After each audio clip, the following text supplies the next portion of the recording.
Greetings, one and all, once again, to Exploring Arda. I almost forgot the name of it. A Tolkien centered podcast, and I am your host, Jackson. And I kind of forgot in the last episode, in the intro, saying pretty much what the show is about.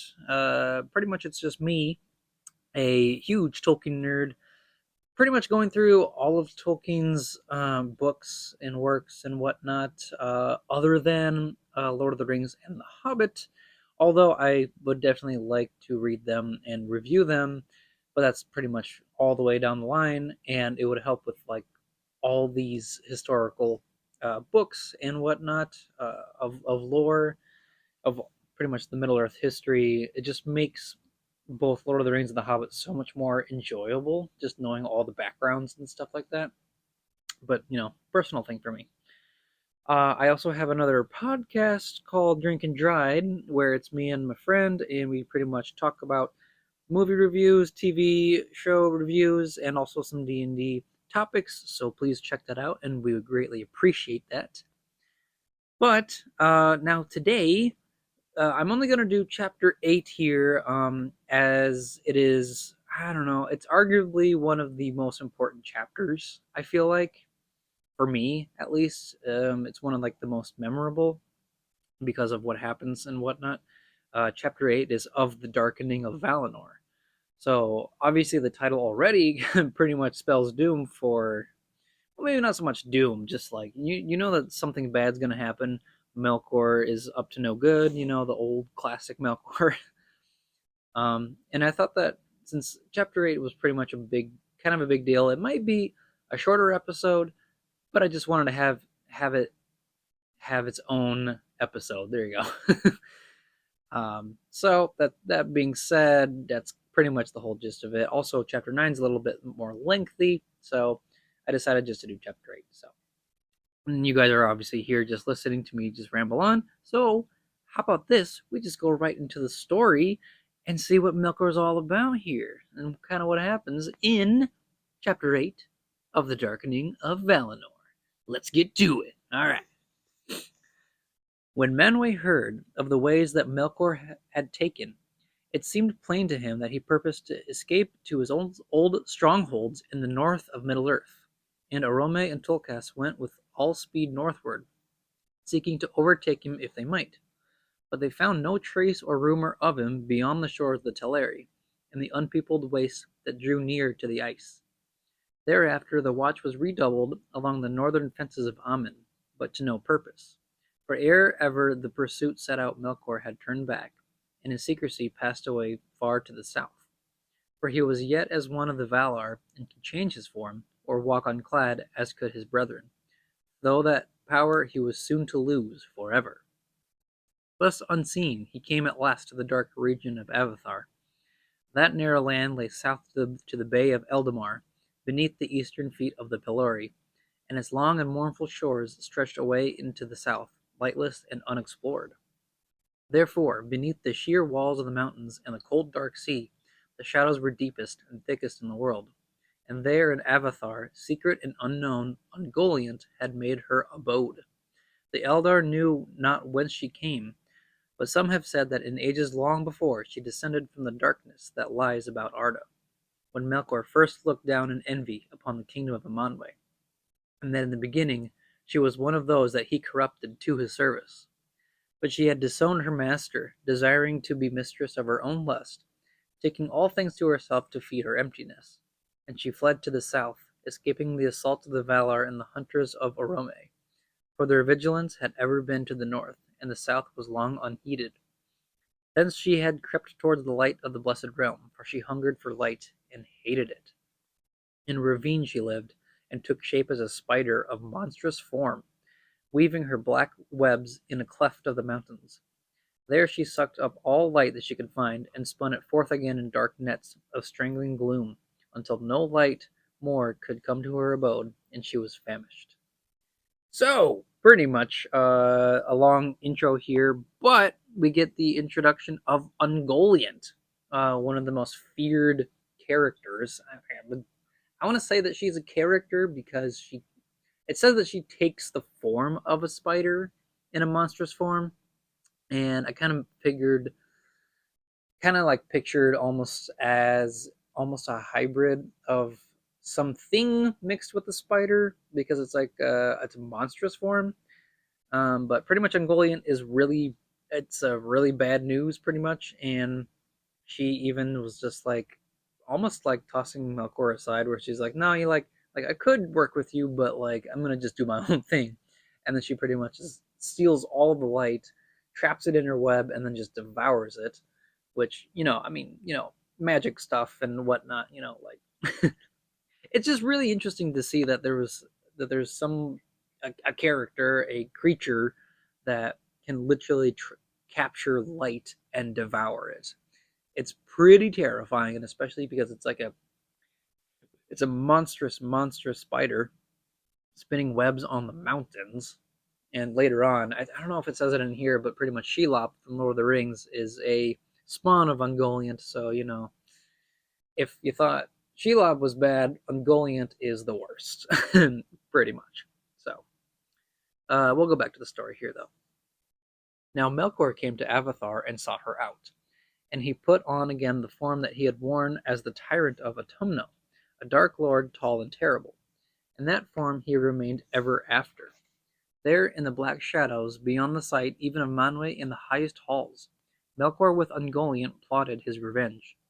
But when Ungoliant understood the purpose of Melkor, she was torn between lust and great fear, for she was loath to dare the perils of Aman and the power of the dreadful lords, and she would not stir from her hiding. Therefore Melkor said to her, do as I bid, and if thou hunger still when all is done, then I will give thee whatsoever thy lust may demand. Yea, with both hands. Lightly he made this vow, as ever he did, and he laughed in his heart. Thus did the great thief set his lure for the lesser. A cloak of darkness she wove about them when Melkor and Ungoliant set forth, an unlight, in which things seemed to be no more, and which eyes could not pierce, for it was void. Then slowly she wrought her webs, rope by rope, from cleft to cleft, from jutting rock to pinnacle of stone, ever climbing upwards, crawling and clinging, until at last she reached the very summit of Higher Mentir, the highest mountain in that region of the world, far south of Great Taniquetil. There the Valar were not vigilant, for west of the Pillory was an empty land in twilight, and eastward the mountains looked out, save for forgotten Avathar, only upon the dim waters of the pathless sea. But now upon the mountain top dark Ungoliant lay, and she made a ladder of woven ropes and cast it down, and Melkor climbed upon it and came to that high place, and stood beside her, looking down upon the guarded realm. Below them lay the woods of Orome, and westward shimmered the fields and pastures of Yavanna, gold beneath the tall weed of the gods. But Melkor looked north, and saw afar the shining plain, and the silver domes of Valmar, gleaming in the mingling of the lights of Telperion and Laurelin. Then Melkor laughed aloud, and leapt swiftly down the long western slopes, and Ungoliant was at his side, and her darkness covered them. So yeah, we get a pretty much a dynamic duo of terror and evil.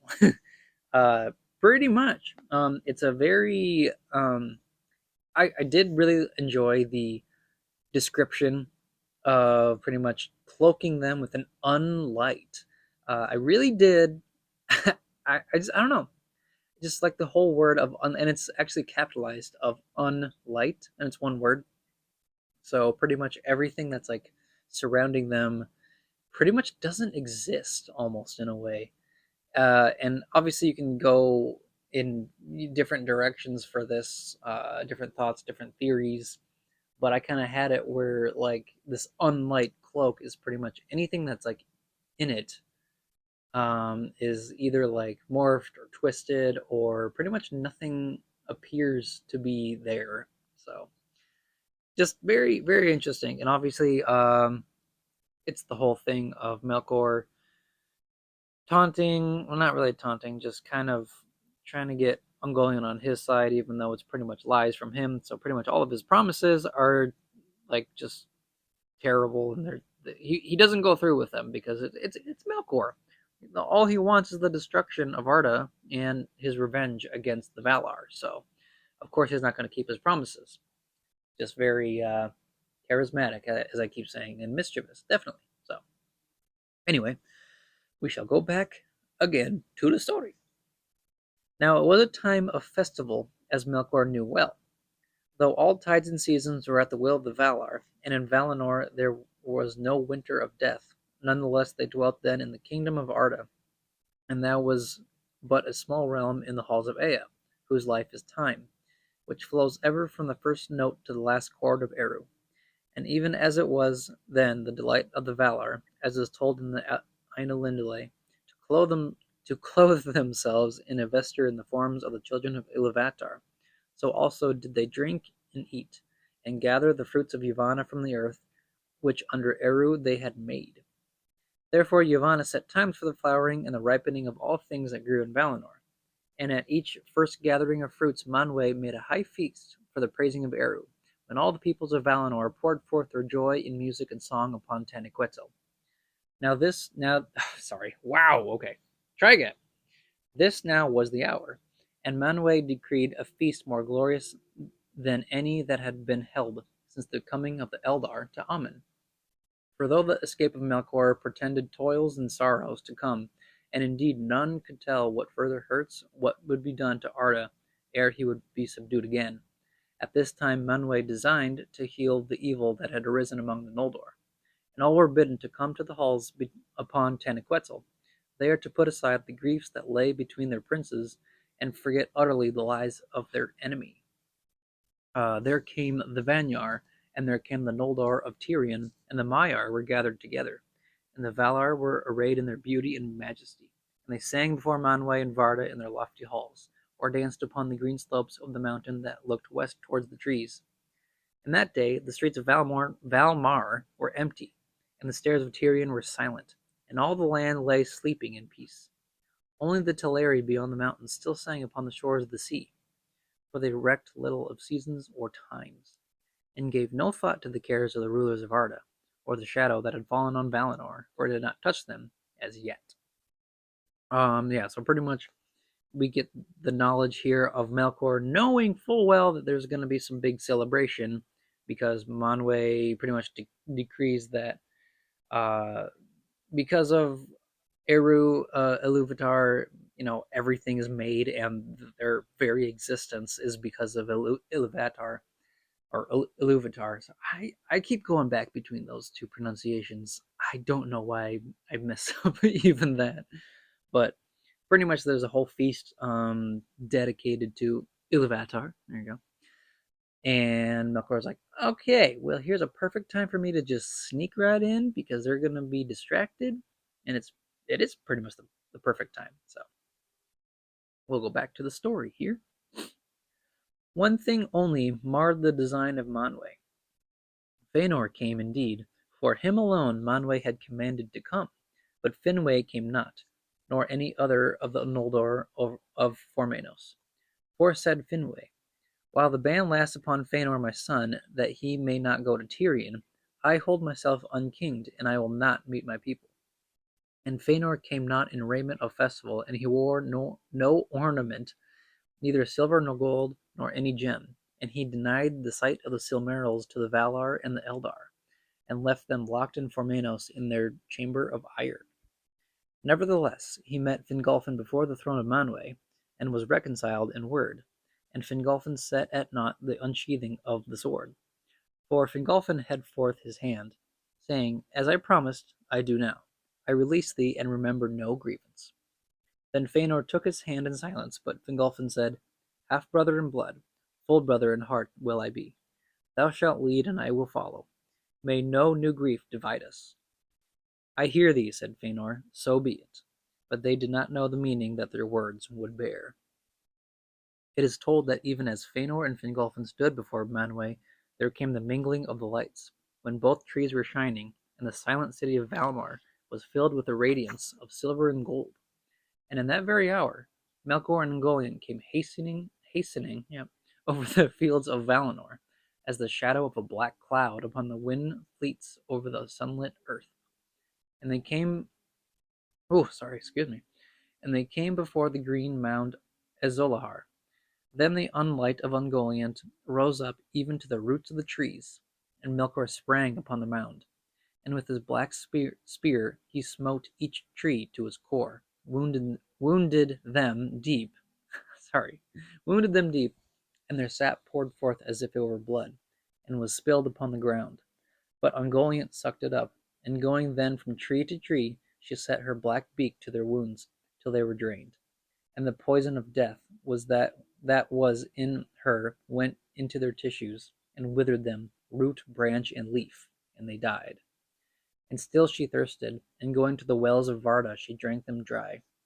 But Ungoliant belched forth black vapors as she drank, and swelled to a shape so vast and hideous that Melkor was afraid. Woo, yeah. What a nightmare. Ungoliant is almost like as bad as Melkor. I've always thought of Ungoliant the almost like the equal of Melkor, nearly, because I mean, at the end of this, he's afraid of her. And even at like when he was talking with her, he was still I feel like he was still pretty like nervous in a way, just because she is practically I think that she's practically made out of darkness itself somehow. Um and that's really terrifying. And this is like the whole destruction of the trees. Obviously, this is like a very mournful and very sad part of the chapter where like the blessed light of the trees are pretty much just like sucked dry from Ungoliant. And even like all of the wells of Varda, even though they were um like even though there was like some left over, the black vapors pretty much just like I don't know, just like surrounded her, and like just soaked all up. And so all of the goodness just not there, just not there anymore. It's just gone. And Melkor's like, "Ooh, what did I do?" Yeah, but and of course, I always see kind of like the parallels of this too. Is that when at the same time as Fëanor and Fingolfin are pretty much making amends with each other, and everything's really happy, and there's a big feast, and everybody's really just having a good time. They're joyous. They're all that, all like the great stuff. At the same time, the very same time, of course, that's why Melkor did it. He pretty much goes out and destroys the most holiest things that he could probably think of. So it's like the greatest I don't know. The greatest revenge of Melkor, I feel like, was him destroying those trees. So, or well, Ungoliant destroying the trees. Technically, Melkor killed them with his spear because it got all the way to its core. So, yeah, terrible, terrible thing. But it's not. The chapter's not done yet. So, we'll go back into it. So the great darkness fell upon Valinor. Of the deeds of that day, much is told in the Aldu. Boy, okay, hold on.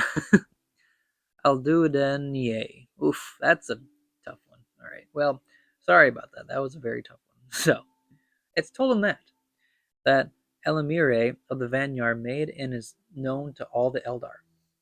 Yet no song or tale could contain all the grief and terror that then befell. The light failed, but the darkness that followed was more than loss of light.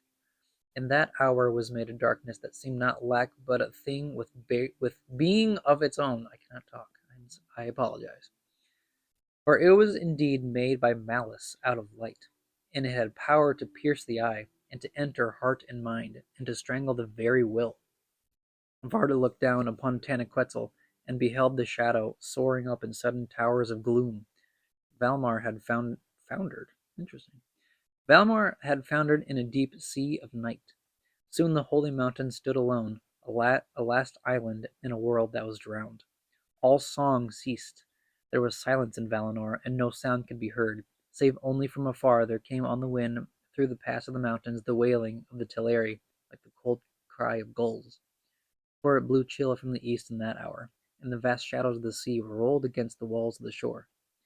But Manwë from his high seat looked out, and his eyes alone pierced through the night, unless they saw darkness beyond dark, which they could not penetrate, huge but far away, moving now northward with great speed, and he knew that Melkor had come and gone. So, pretty much, we get the whole land spilling of the darkness into the whole land of Valinor, and Melkor's retreat away from Valinor. So he's like, well, since I'm going to run away from here, I'm going to do one last thing against them, like the most terrible thing, and the whole land just gets covered in a terrible darkness where it's like it what is it? It had a being of its own. So it's like it's almost like a willed darkness that Melkor sends forth, which is all very terrifying, especially against the Valar, who are pretty much just serve the light, and that's the whole thing, light versus dark. So I just really like the image of the clashing sides there. So it's interesting. Back here again, we're going to finish the chapter here. Then the pursuit was begun, and the earth shook beneath the horses of the host of Orome, and the fire that was stricken from the hooves of Nahar was the first light that returned to Valinor. But so soon as any came up with the cloud of Ungoliant, the riders of the Valar were blinded and dismayed, and they were scattered, and went they knew not whither, and the sound of the Valaroma faltered and failed. And Tolkas was as one knot in a black net at night, and he stood powerless and beat the air in vain. But when the darkness had passed, it was too late. Melkor had gone whither he would, and his vengeance was achieved. All right, and that's the end of the chapter. And you can probably tell why I think this chapter is one of the most important ones, just because Melkor actually has his victory, something that he actually planned, and something that the Valar actually didn't stop, just because they were pretty much just like too happy to the fact that like, oh, nothing's gonna happen here, nothing's gonna happen to us, and then they got too confident in themselves, and voila, Melkor got a victory, and then yeah, so pretty much he stole the light of the trees, and now everybody's sad, and darkness is spilling in Valinor, and we'll see what happens next, actually, in the next chapter. So that means if you guys actually continue to enjoy my narrating, my reading of the book, then just be sure to just keep waiting for more episodes, and I'll definitely appreciate it. So with that all being said, stay tuned, and may the light of Elbereth be with you all. Farewell.